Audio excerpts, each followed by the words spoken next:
Hey, what's up, guys? This is Dr. Michael Coe, and what I'm going to do is I'm going to show you my personal favorite upper trap stretch. And the only piece of equipment that you need for this stretch is going to be a belt of some sort.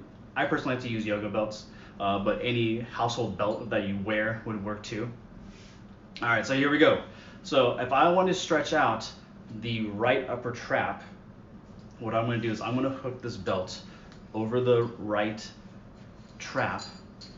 I'm going to bring the belt across my body.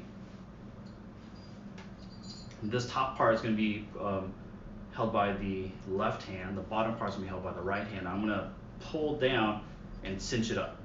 All right, and let's go with a little more. I'm going to pull down and create some tension through there. All right, so the purpose of this part of the belt is it holds the shoulder blade down. And the reason why is that the upper trap connects to the neck to the shoulder blade. So the more I can pull and stabilize one side and then move the other end of the muscle, I can get a better stretch, right? And that's a definite stretch. It's two ends of the muscles pulling apart farther away from each other. So I'm going to pull this down here, and that secures that shoulder blade down, and then I'm going to then move my head opposite to the left.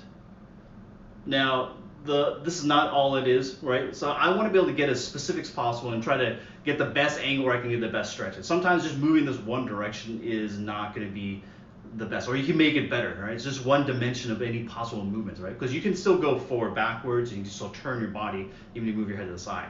So if I move my head to the side, I go, cool, hey, that's a little tight.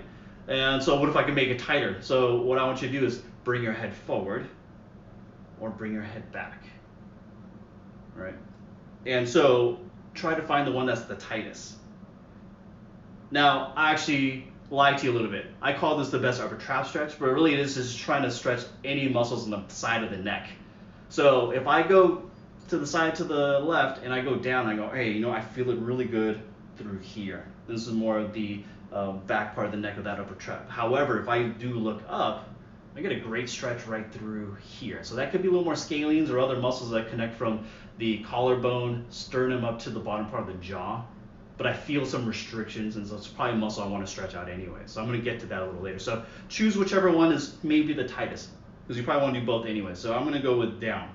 So I move my head to the side, move down. It was a better stretch, but then I can still have one more direction to go, which is going to be turning. So I can turn to the left, or I could turn to the right. So for me, turning to the right is actually a stronger stretch in this muscle, which is going to be right through here. So this is probably going to be my best position of stretch by adding those three dimensionings.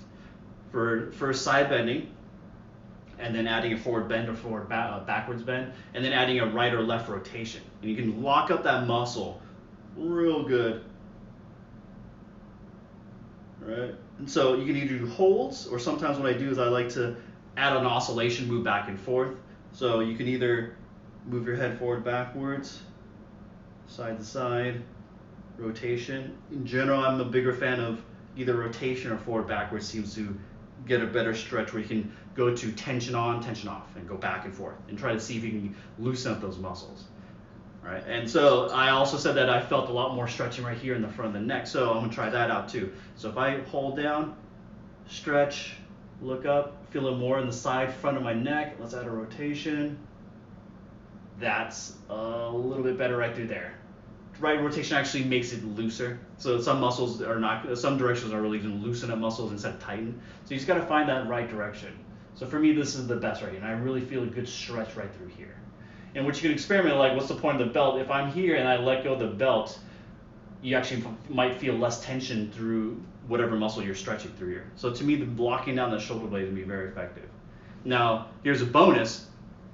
If you move this belt up here, now what you can do is actually lock down the first rib, not the shoulder blade. And the reason why is certain muscles will attach to the shoulder blade to the neck, and some muscles attach to the shoulder, the neck down to the upper ribs, first and second rib. So the muscle I'm specifically talking about is going to be the scalene muscles, and there's three of them. So that's why some muscles are attached to the first rib, some attached to the second rib. So that's also a major area source of dysfunction within anyone who has neck pain or shoulder pain, or even sometimes numbness and tingling, because there's nerves that go through the first and middle, the front and middle scalene muscles there, right?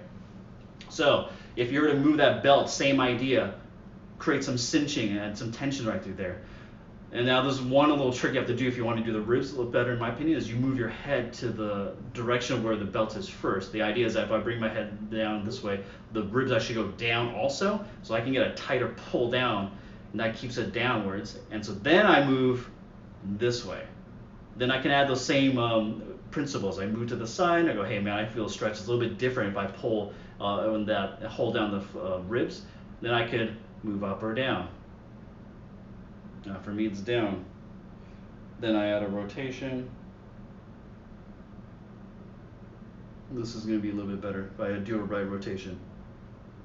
So what I want you guys to do is play around the position of the belt, either outside here for the shoulder blade, up here for the first rib, and then add, play around with those head positions in those 3 dimensions. All right, one more time, it's side bending or forward backwards, and adding a rotation at the end. I personally like to add the rotation at the very end. It feels like it locks up the tension the best at the very end. I like to think about it as like if you're trying to screw in like some, put in a screw like in an IKEA furniture, and it's those last half turn to tighten it up. That's what that rotation does, right? Where, so just, that's my own opinion. So try those different dimensions, try out those different positions for the belt and the head. See if you like it. If you got any questions, go ahead and comment below. If you have any good results, comment below. If you like the video, please like the video and subscribe to my channel. Thanks, guys.